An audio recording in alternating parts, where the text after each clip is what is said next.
name is Apple the App. My name is Tabu No Watch. My name is Will I Am, and we the Black Eyed Peas. And we chillin' with my man Tony J. The spot with a spankin'. For the past 15 years, William Adams, aka Will I Am, has been the backbone and driving creative force behind the Black Eyed Peas. He personifies everything a group could ask for in a leader. He's the producer and spokesperson and the visionary that has guided the Peas from breakdancing on the streets of Los Angeles in the early 90s to performing for legions of fans worldwide at the Super Bowl and the 2010 World Cup in South Africa. Their music has crossed genres, fads, and vast changes in musical taste. I don't think we look at this as a group.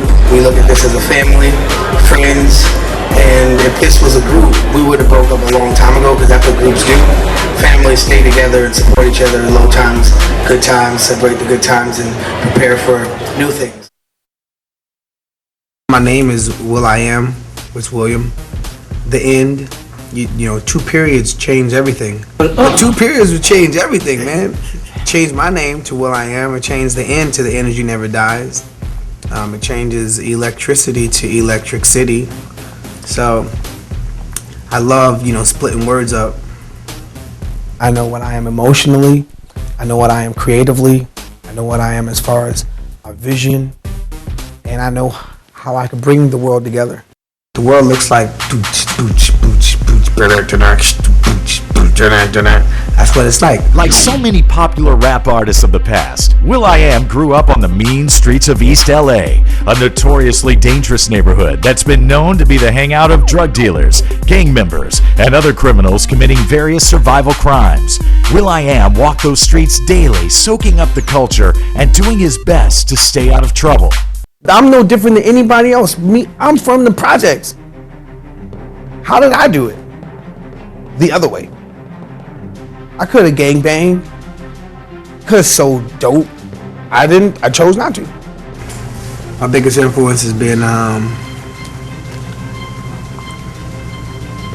music, De La Soul, Tribe Called Quest, Jungle Brothers, and hip hop circa 1988, 86.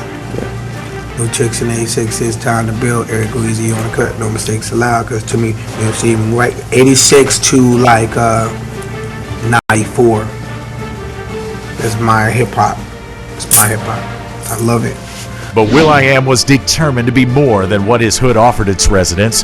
His mother encouraged him to be unique, to pursue his dreams no matter his surroundings.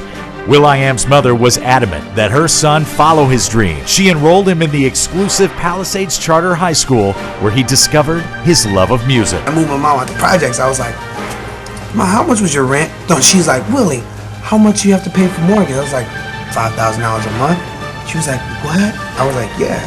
"Well, how much you pay rent at the projects?" $150 a month, right?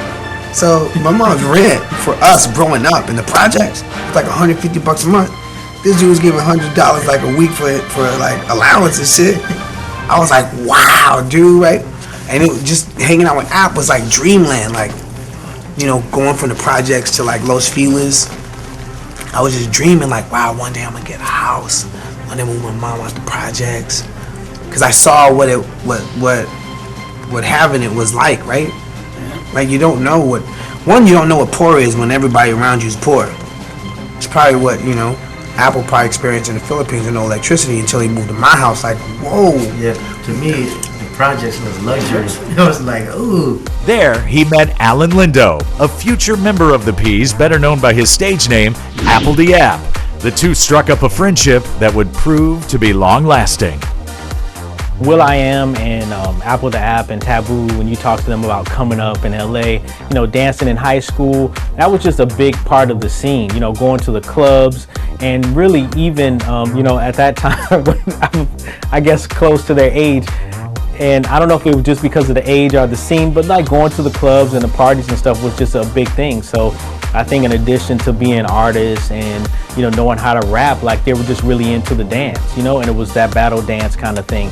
Not the traditional, you know, breakdancing kind of hip hop, but just, you know, the LA scene dancing, and they're really good at it. And it actually was very smart of them to just add this other element to their style, because it's something that's carried on with them till today. Dancing is still a big part of what they do in their act, but you know, it's just different. Apple Diap arrived in Los Angeles at the age of 14. He was born to a Filipino mother and an African-American father who was an airman in the Air Force. The airman abandoned the family without a trace. Apple has 6 siblings who grew up poor on the island. He helped his single mother get by farming sweet potatoes, corn, and rice. The family managed to move to Los Angeles in the late 80s, where he would make a connection that would impact the rest of his life. It's the evolution of us individuals. We've grown as, you know, producers, writers. I came from the Philippines, and I arrived in '89. I was adopted, and Will's uncle was living with the person that adopted me. They were roommates, and we was introduced like that. Oh, okay. And you know, we shared the same interests. From then on, it just blossomed. Like I gotta say, he was like one of my biggest inspirations to Al, because when he came to America, he would tell me like, "Well, I want to live right here where you live." I was like, "What? Dude, this is the projects. Why do you want to live in the projects, dude?" Right? He was like, "Dude, where I'm from, you know, we didn't even have electricity." I was like, "Dude, I know, but shit, I'd rather have no electricity than dodging bullets on me. Like, you have to dodge fucking." Philippines, we had a pretty big, you know, breakdancing hit over there. Right. So, and then NWA hit over there, Beastie Boys, Run DMC. So it was there, you know what I mean? So, but when I came over here, that's when I got introduced into more broader, like, Right. yeah, So learning, there was other things. yeah, more than and you know, educating myself and really learning where the stuff came from. You know what I'm saying? Yeah. Will.i.am and Apple Diap, through their friendship and love of hip-hop, formed a conscious rap group called Tribal Nation.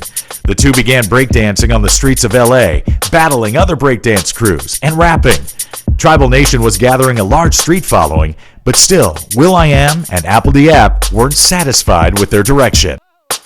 In 1992, Tribal Nation disbanded, and Will.i.am and Apple Diap formed yet another group called Atban Clan. We would go to clubs and battle cats. We would just go battle other dudes. Like, I would battle them rapping, we would battle them dancing, and we built a little name for ourselves in LA.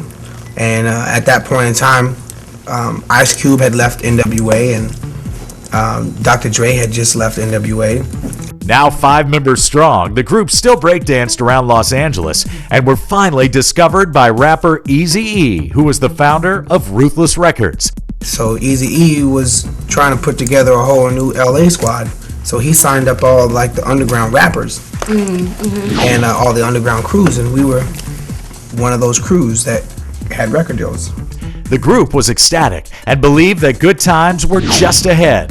Their debut album, Grassroots, was never released by Ruthless because Eazy-E felt that the positive messages reflected in the group's music wouldn't be marketable. Well, the Atban Clan, they were signed to Eazy-E's Ruthless Records, and a lot of people don't know that. That, you know, you think of the Black Eyed Peas and you think of, you know, all their big pop hits today, but you go back in the roots, you know, you see this other side of them. In 1995, Eazy-E died of AIDS, and the group's very existence was in limbo. In high school, when I was 16, Apple's only been in America for 2 years. Probably only been speaking English for like a year and a half, right? And we got a record deal. I actually was just surprised to know that Eazy-E had saw this talent in these guys, and when you think of Ruthless Records and the gangster rap that was coming out of that label, like, this is totally not the direction they were going in at the time. Me and Will been together since '92. Okay. I mean, since '89. You know, that's when we met. But '92, that's when we got signed to Ruthless Records. Eazy is a smart dude, super duper smart, and believed in us. And we had a record deal, and when we were turning 17.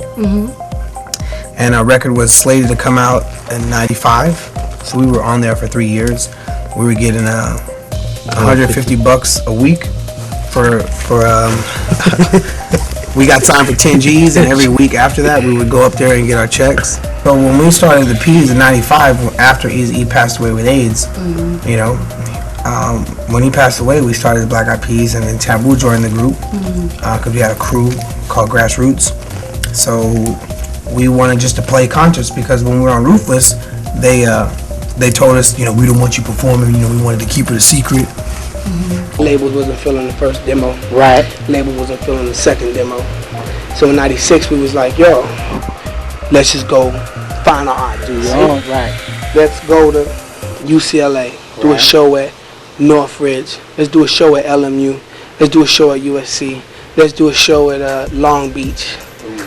And you know, we Dragonfly and all the breakers trying out underground clubs. we did all them rock clubs in Hollywood, all the hip hop spots, till we created a buzz. To where not only one label, not only the labels that didn't want us, but they all came back. Came at you. Like you know, that girl in high school that was ugly, and then she graduated. Right, yeah, She fly, and you see me at the mall, you like, hey, what's that's up? you? Damn! You know? Don't make me wait, come to my house, give me body, right? All that stuff. That's like when hip hop was like musical, energetic, and that's the kind of hip hop Black Eyed Peas does, right? Where it's staying true to that era of hip hop. They brought on a new member, Jamie Luis Gomez, aka Taboo.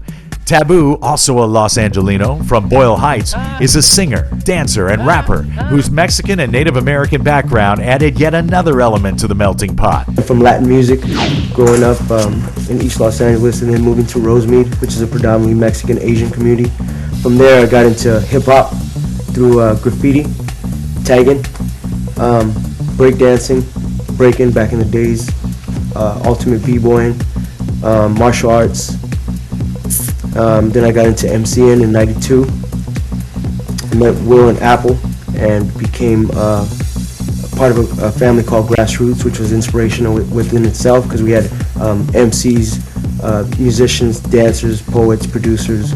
We get to experience just the energy and being at this whole event where you see people that you're inspired by. So. With the new addition and the new direction, the group switched record labels and changed their group name to the Black Eyed Peas. You know, Black Eyed Peas being like a soul food from the South. Okay. And we're just trying to create music and bring, you know, creativity from the soul and just doing it like that. A new chapter began, but the canvas was yet to be completed. However, the group still moved forward musically.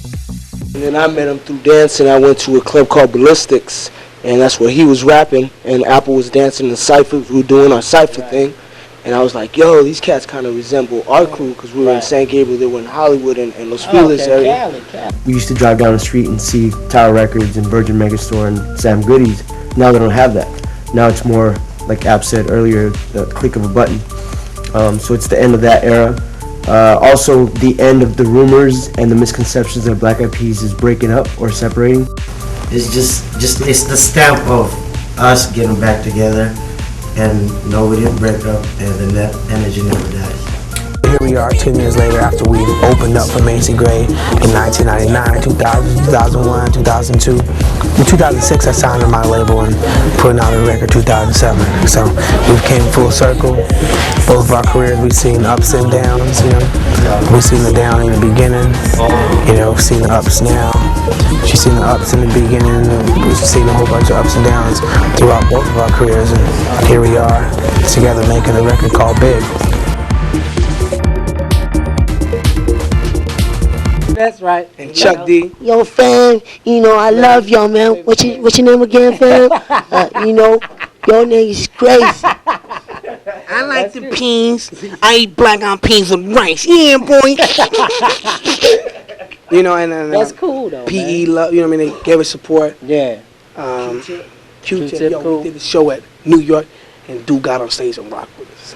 In 1998, veterans in the game but still young by industry standards, the Black Eyed Peas were the opening act of the popular Smoking Grooves tour. Smoking Grooves and, you know. It's been great. Yeah, it's been great. We've been getting a lot of love, you know. So we're going kind of early, but we're still winning the people that's there, and it's just a blessing being with Public Enemy. Man, They were young and ecstatic and eager to play around hip-hop legends on the tour, such as Public Enemy, Lauryn Hill, Wyclef, Erykah Badu, and the Refugee All-Stars. These are the New School's first album, 87 and 94. 93. 87 and 93. And then a couple of groups like The Roots, surprised me. I was like, at first, it's just in hip-hop nature for you to go like, I don't know, I ain't feeling it. Right. But then they break your boundaries, and they my biggest, I love that group. Right. Roots is just like, inspired us.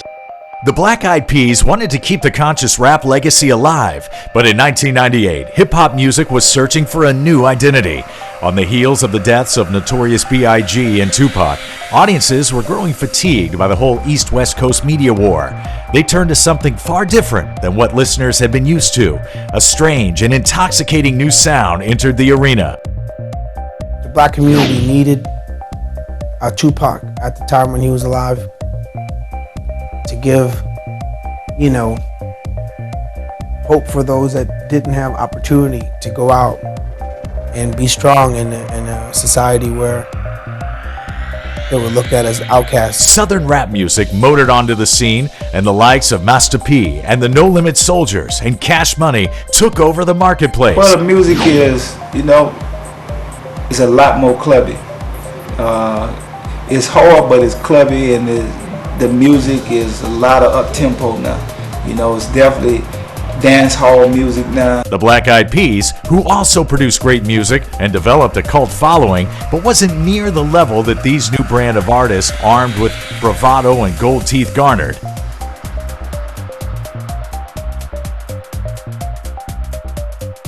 Do people buy a record and listen to the whole album anymore? No.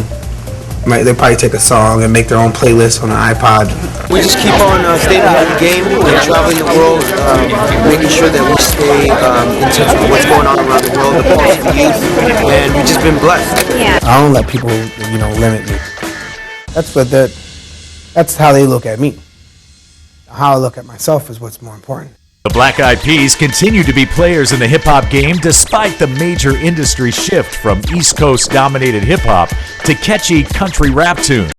While the style at the time was still a simple format that featured a DJ and a few dancers, the Black Eyed Peas were reaching for something more creative and outside the box. Well, I think hip-hop has always been inspired by many different sounds to create your own sound, whether it's, jazzy hip-hop or straight hardcore, or it's all hip-hop, but you take from different influences to create your own sound.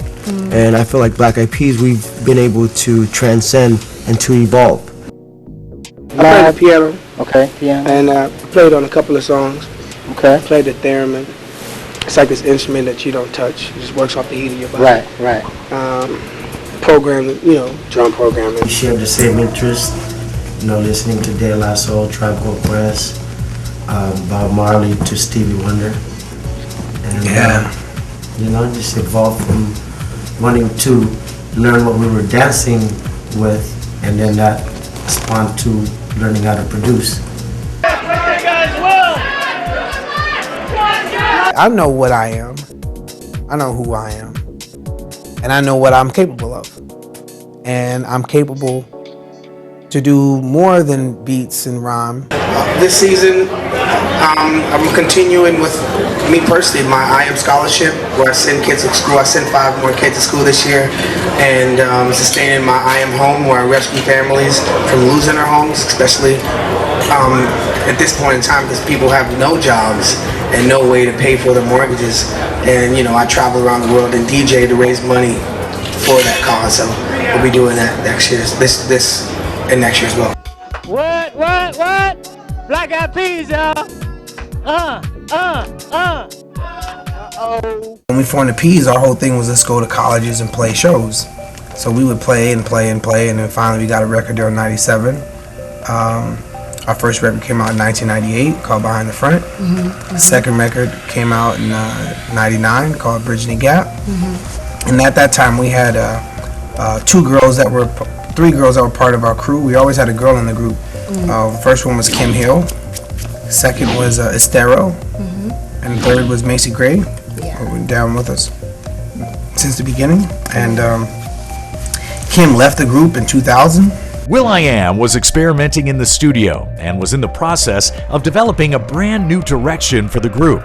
On the business side, he and Jimmy Iovine, the president of Interscope, both felt that the group needed a new direction with the defection of background singer Kim Hill.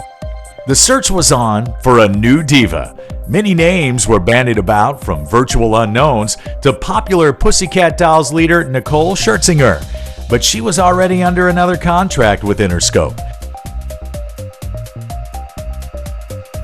will.i.am befriended a little-known singer named Stacey Ferguson, who at the time was the frontwoman for the group Wild Orchid that featured her castmates from the early 90s show Kids Incorporated. She kept attending Black Eyed Peas concerts, and soon she was invited in the studio with the group to try out for the opening in the band.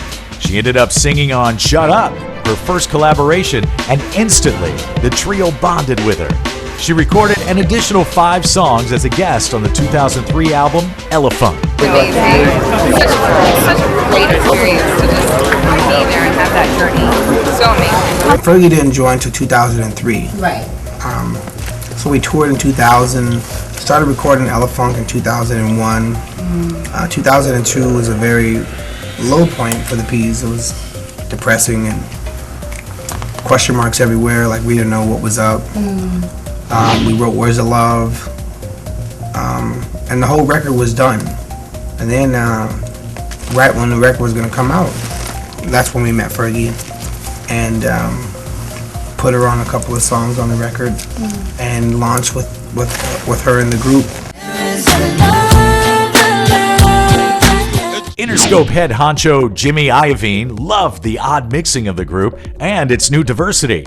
He quickly signed the energetic young blonde before Elephant hit the market, and the world would forever come to know Stacey Ferguson merely as Fergie. This is your girl Fergie. Got that boom boom pow for you.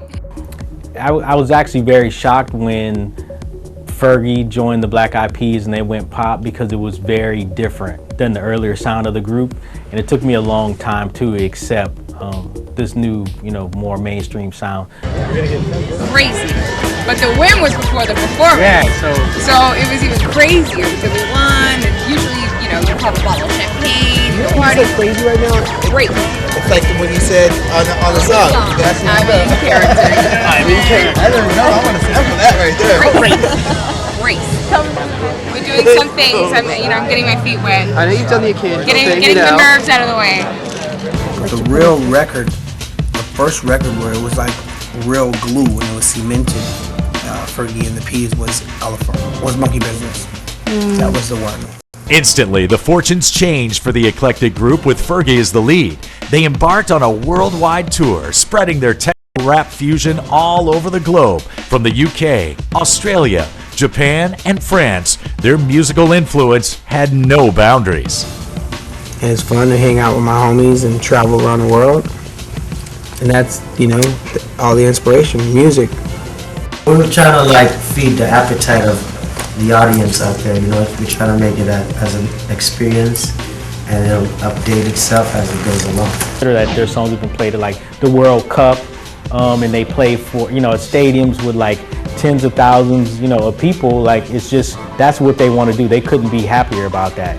And while some people in hip hop may criticize them for their desire to reach this broad audience, this is actually exactly what they wanted to do. All right, you got a hit record, you made $20 million. That ain't a lot of money, because you had to pay taxes on it, and you had to do commissions. So your $20 million, cut it in half, 10, after you paid your taxes and commission. So you probably made $9 million. It's not a lot of money. I mean, it is if you had no money. You know what's a lot of money? The dudes that started Facebook. That's $1 billion.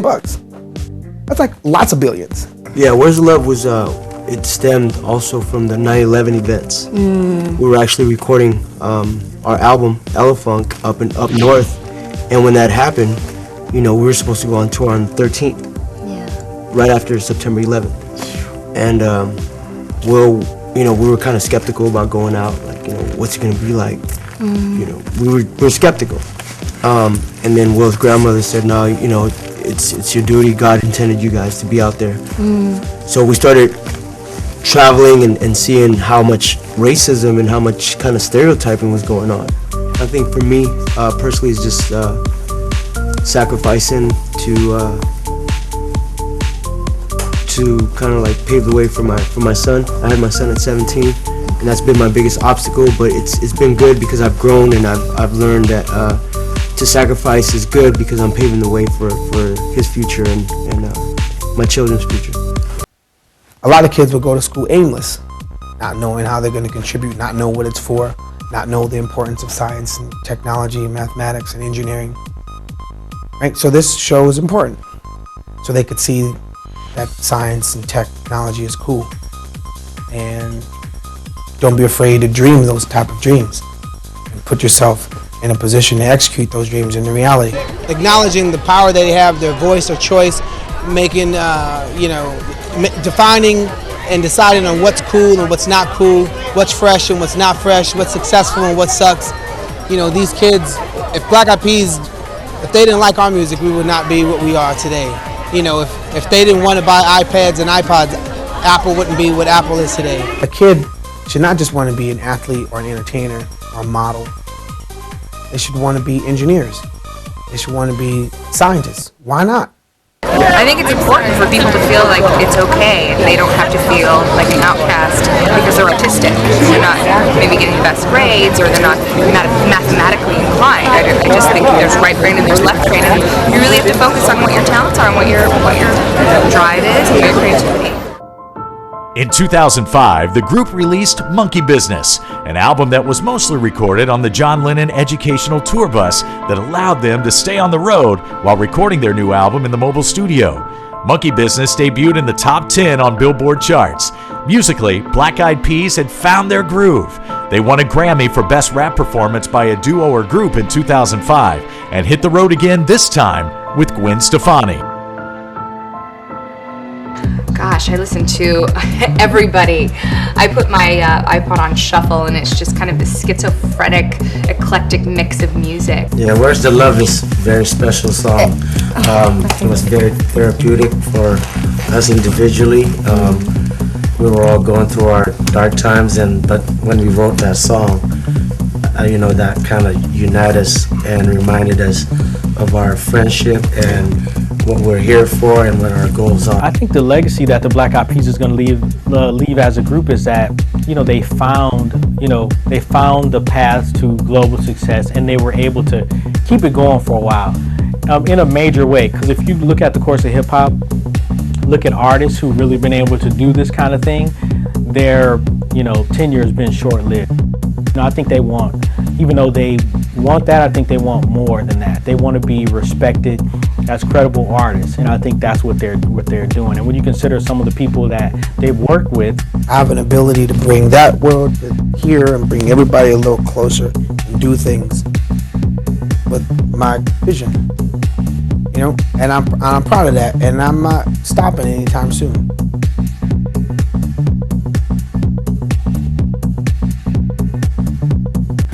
I think for sure Fergie is more responsible for the global success of the group. There's a couple ways to look at it. I mean, I would give both of them a lot of credit, and also have the complete dynamics of the group. You have like a multicultural group, which, App to App is from the Philippines, Taboo is Mexican, American, will.i.am is black, and Fergie is white.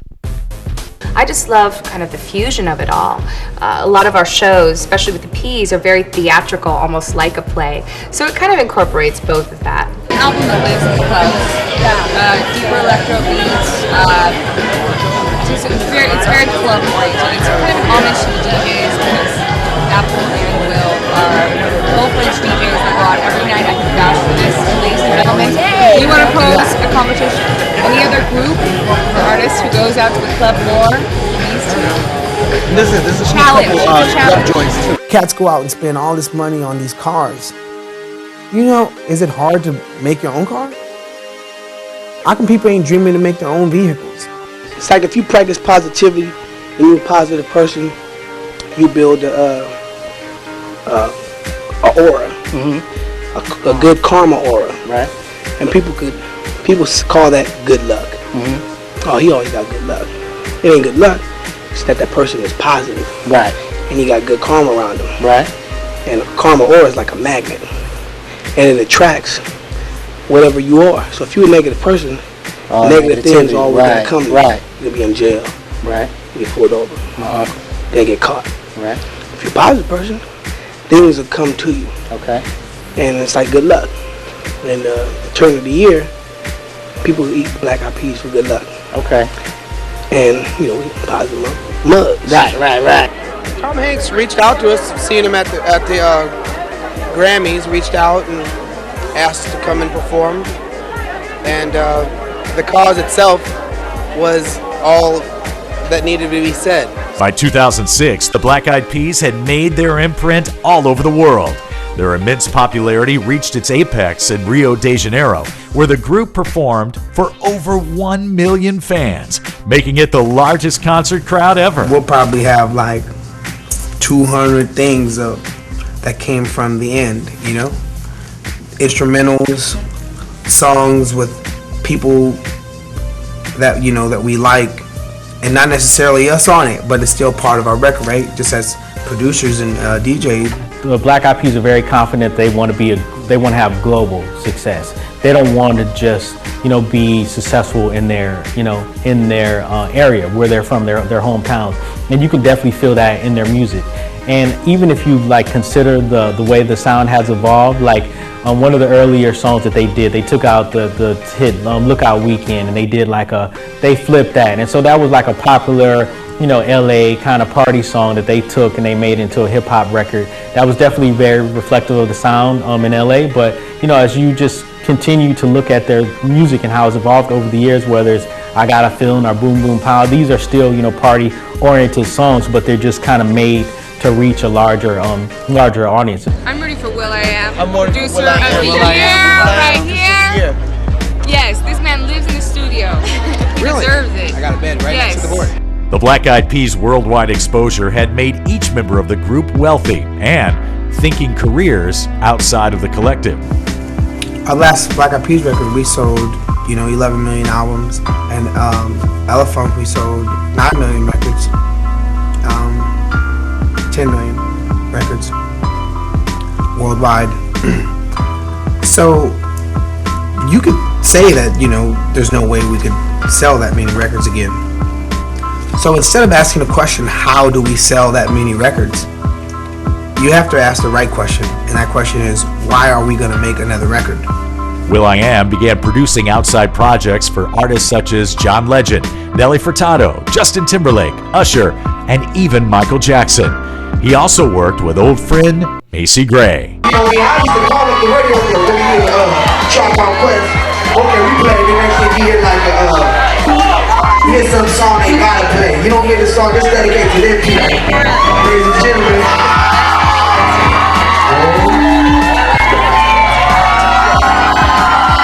Macy Gray worked with the Black Eyed Peas earlier on, and I think she sounded good with them. I think that this Lookout Weekend is one of the songs she's on, if I'm correct. I think she was a great fit for that sound. As is Fergie though, Macy Gray is so eclectic, and it's hard, I think, just having a personality like Macy Gray in a group where she's just one of the group members. I think she needed the full range to just be her own artist, so that she can explore more of that. I think she would have worked out well with the Black Eyed Peas. Though I do also think that what Macy Gray's sound and appeal is quite different from Fergie.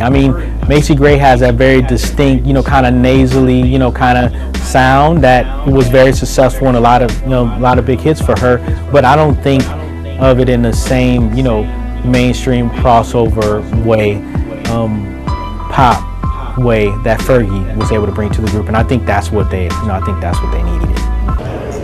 It's amazing to see to go online and see an 8-year-old singing Boom Boom Pow.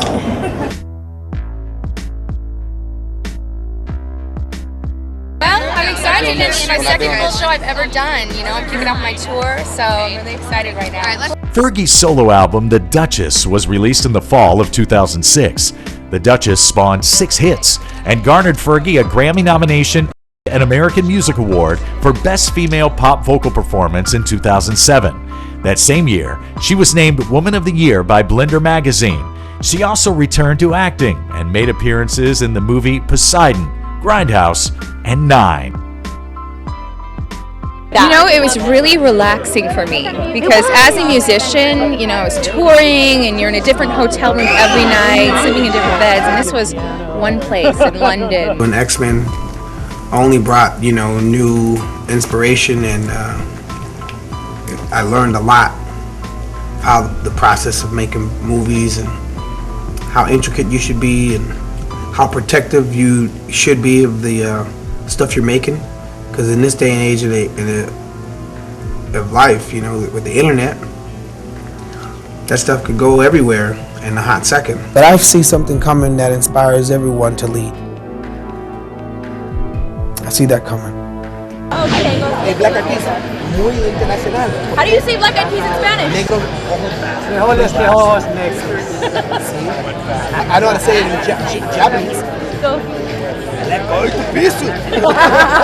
By 2008, the Black Eyed Peas had attained superstardom. With money and fame in hand, each member began to carve out their own niche. will.i.am used his musical influence to support presidential candidate Barack Obama.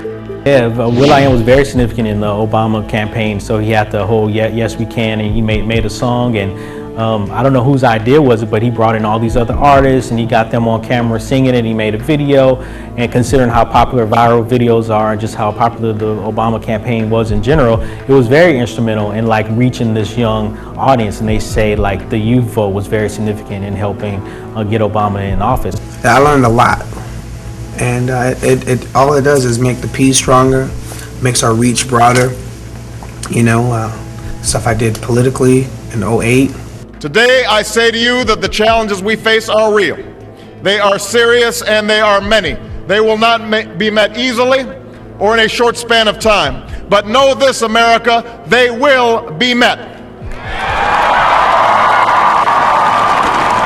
He created public service announcements on his behalf and rallied the young vote behind the charismatic politician en route to making him the first black president of the United States. To cap off the feat, will.i.am performed at Obama's star-studded inaugural ball. Projects are projects right now because there's no opportunity. There wasn't opportunities 20 years from now, 20 years ago.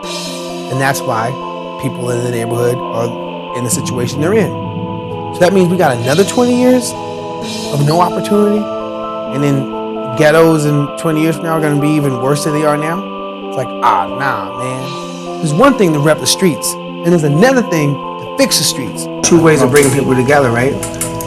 You can say like, let's come together, but in China they like, I really don't understand what you're talking about, right? So what you do is you try to find a commonality between all races and ethnicities. And that commonality is dancing. The group also had philanthropic interests through the Peapod Foundation that funds various children's charities around the world. The Peapod Foundation that's, you know, supporting foster kids and giving them equipment and tools to go out in the world and do things that they love, and that's if they believe in music. Right. Tom Hanks reached out to us, seeing him at the Grammys, reached out and asked to come and perform, and the cause itself was all that needed to be said. I give will.i.am a lot of credit for all of his philanthropic efforts. Like, he's from South Central, you know, he's from East LA. And so that's really important to him that he gives back. He definitely has not forgotten where he came from. Like, you consider how successful they are, you know, but whenever you talk to him, he's always talking about, look, this is where I came from, and, you know, I'm concerned about the kids. And it isn't like the typical rap way, you know, where people are bragging about where I used to sell drugs. You know, it's not that kind of thing. It's just like, look, I know what these kids are going through. My heart is with the kids, and so whatever I can do, I'm going to do. So he has the Peapod Foundation, you know, so he DJs, you know, gives back in that way. I got an Apple Foundation which helps kids from the Philippines. I was adopted as a kid. from this foundation called Pearl S. Buck. So this year I'm helping out a good amount to help out the kids. 2009 had proved to be a very busy time for the group. Fergie tied the knot with actor Josh Duhamel. The two originally met back in 2004 when the Black Eyed Peas guest starred on Duhamel's hit television show Vegas. The honeymoon didn't last for long. Black Eyed Peas refocused and released The End in June 2009. EMs are faster on this record, if you can believe that, and it's just got a new electro-futuristic sound. It's not the end of the Black Eyed Peas, but it's the end of a lot of other things, like the traditional music business, corrupted politics. It's the end of stereotypes and perceptions. The end that, the end of the concept that America would never overcome their, racial boundaries. And that has come to an end. will.i.am has got so many projects going on. Fergie's, has so many opportunities going on. And I think it's hard trying to juggle all that. I mean, when they release one of these albums, considering the money that it costs to produce it, etc., like, they have to be committed to the full promotion of it. So that's a year making a record, another year or so touring. Like, that's a major commitment. And I think they just want to, take advantage of exploring some of their other opportunities. Stay healthy and focused, because you got to keep yourself in shape and healthy on the road, because it's wear and tear on the road. Yeah, get ready for the flights, you know what I'm saying? Yeah. When do I feel the most glamorous? You know what? On days like this, when I get to go to different foundations and really meet people, when it's not about me, when it's about them, that's when I feel the best about myself. I also think different years is different for us. Some years you really want to perform, and other years you kind of want to kick back and just enjoy the show. Yeah, I want to be performing though.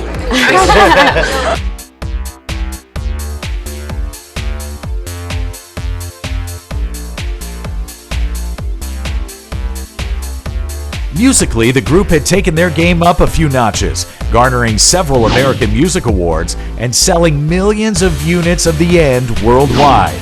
They performed everywhere from the Oprah Winfrey TV specials to British chat shows. Heading into 2010, the group had plenty of momentum from the previous year.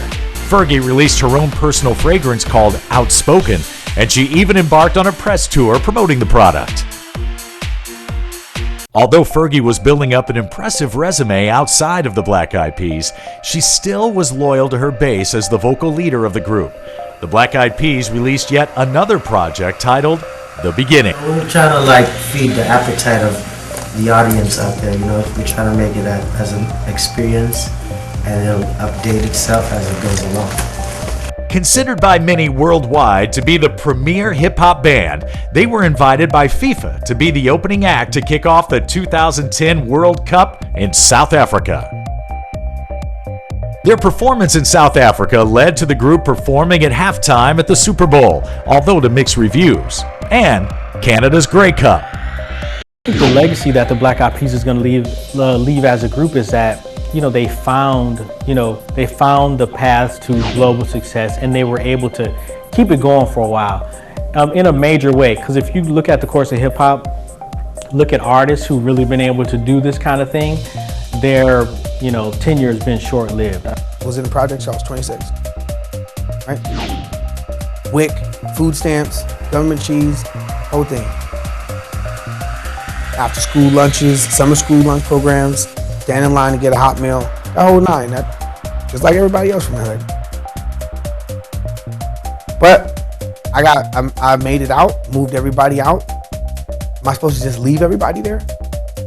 People that took care of me, that family that helped me out. Am I supposed to leave everybody? Nah. I had one of the most amazing days this last year doing the Avon Walk for Breast Cancer, and I'm definitely going to do it again and get more involved with that. It's just such an amazing project, and the passion in these people's eyes, it's just such a wonderful feeling. So both my parents are survivors, so it's a cause that's very close to my heart. My dad is stage 4 and my mom is stage 2, so I'll be doing more work with that. Yeah, me coming from a third world country and being adopted, and being able to support my family, so that's one of the obstacles that I was able to overcome. Now I'm able to help them out and we send money back and bring him over here to be with me. And for me, it's moving your family out the projects. It's one thing like to move your mom out the projects, and then when you got your aunt and your uncles and your grandma in the projects. So I just moved my last family members out the projects on my birthday, which was like 2 weeks ago. So now there's no more family in the projects, and now the obstacle is to keep it. Provide, send my nephews and cousins to college. So that's really it. I'm very happy. Yes, I'm right where I'm supposed to be right now. Happily married, about to go on tour, getting to do things with Mac and the Viva Glam campaign. It just fulfills me as well as helping others, and that's what's the wonderful thing about it. It's a new thing that's getting ready to be born in the Black community. It's a new hero that's coming. But a hero that inspires everyone to lead. Right? The Black community always needed a leader, whether it's Martin Luther King or Tupac. I think 20 years from now, when people look back, like, hey, in the 2000s, I think people will just remember, oh, there was this huge party group, the Black Eyed Peas. The part that's kind of iffy about that is that I definitely think there's more to them, especially Fergie and will.i.am, in terms of other things that they've done. But I think, just decades from now, people are going to say, oh, there was this massive party group. They had all these huge hits, So I think what the guys are trying to do now is make sure that, the legacy, that they could have, comparable accolades for the other things that they do. So people don't just remember them as, oh, the party, the stadium part. I think they're more so hip hop earlier on, but now I would say I would think they're hip hop because the music is is played more so on pop radio first than hip hop. I think certain select songs might get picked up by the hip hop stations, but I think it's definitely hip hop. Even though the group has been at the top of their game, they've had plenty of wear and tear over the years since they first arrived on the scene in 1992. So the question must be asked, have they fulfilled their goals musically? The members, all now in their 30s, are still striving for excellence in music. But is the end on the horizon for the foursome? Apple the App has a rare genetic eye disorder that has left him legally blind. will.i.am has developed tinnitus, a hearing disorder. Fergie is looking to start a family with husband Josh Duhamel. And Taboo has solo aspirations and a chance at an acting career. I'm proud to have these guys as friends and with like-minded passions. I love you guys from the bottom of my heart, guys. Thank everybody for supporting the Black Eyed Peas and coming out, being here with us right before the album comes out tomorrow. Thank you all very much. Thank you. Support LA hip hop. We love y'all. Thank y'all very much. My name is Apple the App. My name is Tabu No Watch. My name is will.i.am. And we're the Black Eyed Peas. And we chilling on Tony.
You